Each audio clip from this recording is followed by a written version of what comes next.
Good morning students, plus 2 class geography. In my last video we discussed the two main cities, Addis Ababa and the Canberra, and then the types of the urban settlement हमने देखी थी.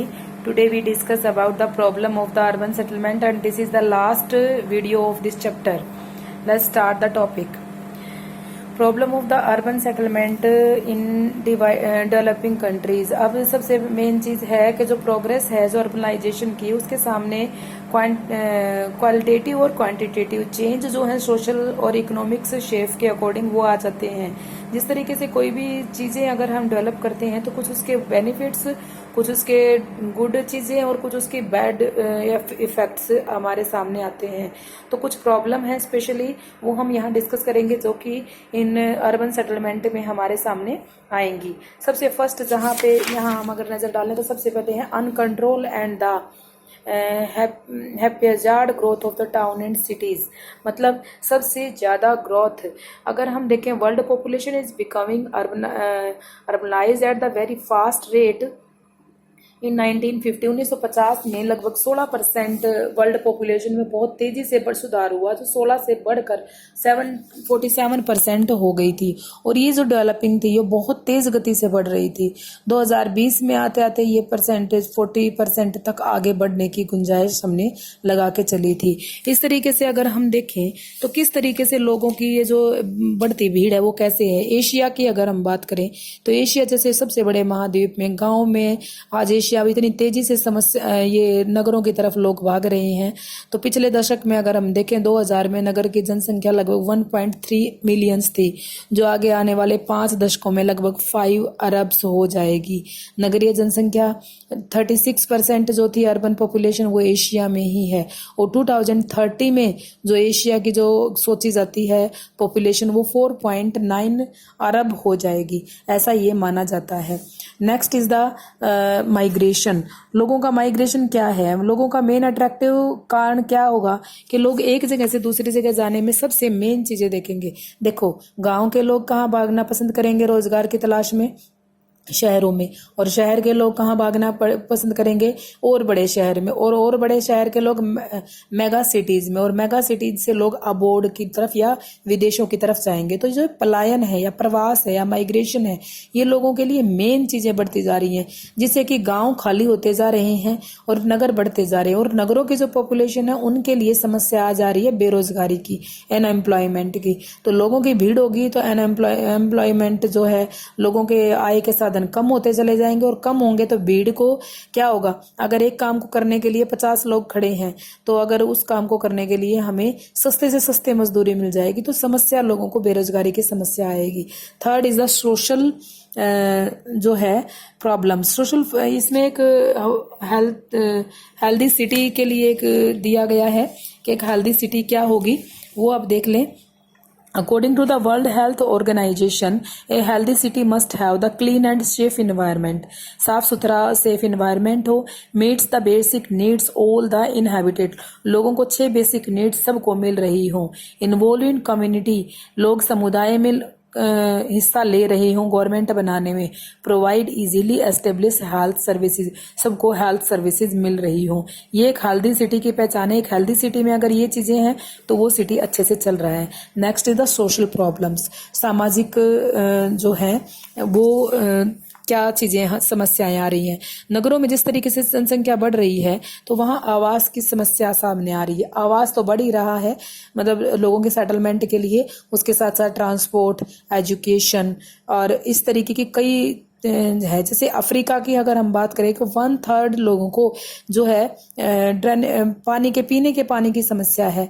और Asia में प्रशांत क्षेत्र में, Pacific क्षेत्र में 38% लोगों के घरों में पानी से जोड़ने के लिए काम चलाया जा रहा है. विकासशील देशों में इन घरों में सड़कों पे बहुत सारा हिस्सा जनसंख्या का सड़कों पे रहता है और उन्हें नगरों में अवैध बस्तियां बसी हुई हैं. नगरों के किनारे बहुत सारी बस्तियां बसी हुई हैं.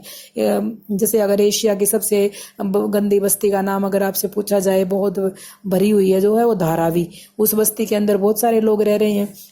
अभी जो कोरोना वायरस के अकॉर्डिंग भी उस धारावी बस्ती के अंदर कोरोना के कई पॉजिटिव केस आ गए थे और सबसे पहले उस बस्ती को कंट्रोल किया गया, क्योंकि वो उस बस्ती के अंदर अगर एक बार कोरोना फैल गया तो सबसे बड़ी बस्ती होने के कारण वहाँ लोगों के अंदर इनमें ये फैल सकती है बीमारी।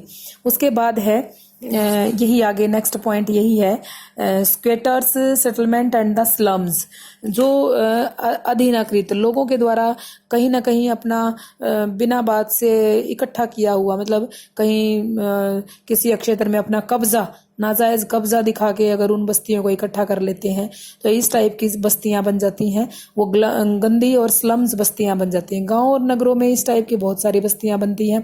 इन बस्तियों के अंदर सुख सुविधाएं कुछ नहीं होती, एक ही घर के अंदर 15 से 20 लोग भी ठूसे हुए रहते हैं। ये लोग 60% लोग जो हैं इन्हीं झुग्गी झोपड़ी में रहने वाले लोग हैं।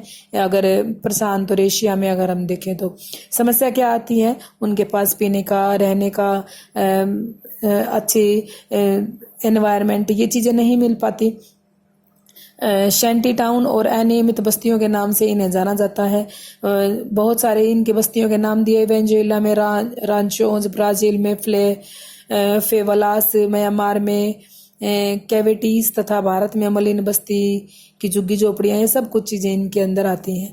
इनमें रहते हुए लोगों के अंदर बहुत सारी बीमारियां पैदा होती हैं, गंभीर सामाजिक समस्याएं होती हैं, एनवायरनमेंट नहीं मिल पाता और यहाँ पे सबसे बहुत ज्यादा मेन समस्या लोगों के अंदर हर तरीके की बीमारी फैलने की, डिजीज, एक लॉन्ग डिजीज जो बहुत बड़े हिस्से को कवर कर जाती है, वो चीजें यहाँ आती हैं। उसके नेक्स्ट जो पॉइंट है, दिस इज द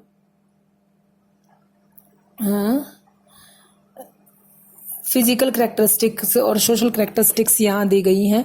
भौतिक विशेषताएं और सामाजिक विशेषताएं किसी अवैध बस्ती के, एक अवैध बस्ती अगर कोई बस्ती है तो इसमें एक अवैध बस्ती किसी ने स्लम्स बसानी है तो गैर कानूनी स्थिति होने के कारण वहाँ आवश्यक स्तर से सेवाएं सुविधाएं नहीं पाई जाती। कौन कौन सी चीजें वहाँ नहीं पहुंच पाती? सबसे पहले हाल जो वहाँ है क्लीन नहीं होती वो सिटी या वो झुग्गी झोपड़ी, वहाँ बिजली की सुविधा नहीं होती, सड़क, नदियाँ, विद्यालय, घर, ये सब चीज़ों का अभाव रहता है। सामाजिक दृष्टि से देखें तो उन लोगों के अंदर सबसे ज़्यादा जो है वो स्लम बनने की आती है। यहाँ एक इन्होंने बिल्कुल UNCHS ने एक क्लियर तरीके से लिखा हुआ है कि कोई भी बस्ती अगर हम बसाते हैं तो भौतिक सामाजिक परिस्थितियाँ अत्यंत खराब हो जाती हैं। जिन लोगों के पास लाइट नहीं आ रही, सनलाइट नहीं भेजी जा रही है, या जिन लोगों के पास a major index of slum conditions is bad housing which means the dwelling the indicate the light, air, toilets, bathing facility, ये चीजें नहीं मिलती। And damp and bad repair, this are not afford opportunity to family privacy, family की कोई privacy नहीं है। Fire hazards and the overcrowded ये city होती हैं। जैसे धारावी, यहाँ नाम भी दे दिया गया, Dharavi Mumbai in Asia largest slum in the main road and the side alleys in the lanes are the narrow and the vehicles, bus, rickshaw, वो चीजें वहाँ बैंड हैं, उसके अंदर जा नहीं सकती। एक सिंगल रोड की गली है जिसे अगर आने वाली एक लोग अगर क्रॉस कर रहा है तो 2 और 3 लोग उसके अंदर से एकदम से क्रॉस नहीं कर सकते, इतनी। और लाइट नाम की सुविधा वहाँ नहीं है। उस बस्ती को क्रॉस करने के बाद बाहर आने पर ही लाइटिंग की सुविधा होती है, उन लोगों को लाइट मिल पाती है। और उन लोगों की लाइटिंग जब मिलती है तो उस अंधेरे में रहने के कारण उन लोगों की आई साइट की प्रॉब्लम और धूप न मिलने के कारण उन्हें स्किन डिजीज की प्रॉब्लम और रैट्स या अलग अलग टाइप के बहुत सारे इंसेक्ट्स वहाँ पे हो जाते हैं, जिन लोगों को बहुत ज़्यादा प्रॉब्लम का सामना करना पड़ता है। एक अर्बन स्ट्रेटजी दी गई है, ये United Nations development programme UNDP के अकॉर्डिंग 6 मेजर चीज़ें दी गई हैं जो लोगों को मिलनी चाहिए। Increasing shelter for the urban poor, सबसे पहले शेल्टर्स को या नगरीय निर्धनों को आश्रय स्थल दिया जाना चाहिए। दूसरा है provisions of basic urban services such as, लोगों को बेसिक अर्बन सर्विसेज दी जानी चाहिए, एजुकेशन लोगों को दी जानी चाहिए, primary health care, clean water और सैनिटेशन का सुविधा होनी चाहिए, improving women across to the basic services and government facility, महिलाओं को मूलभूत सेवाएं और राजकीय सुविधाएं पहुंचाई जाएं, upgrading energy use of the alternative transport system and reducing air pollution, वायु प्रदूषण कम हो। अब ये क्वेश्चन यहाँ से पॉइंट आउट छोटे क्वेश्चन में आ सकता है 3 नंबर में, अर्बन स्ट्रेटेजी के अकॉर्डिंग कौन कौन सी चीजें आ सकती हैं। ओके, ये चैप्टर यहाँ हमारा कंप्लीट हो जाता है। अब मैं एनसीईआरटी क्वेश्चंस करने दूंगी और अब मैं नेक्स्ट जो चैप्टर शुरू करूंगी वो इंडिया की बुक से चैप्टर शुरू करूंगी, chapter number 12। Okay, thank you, have a nice day.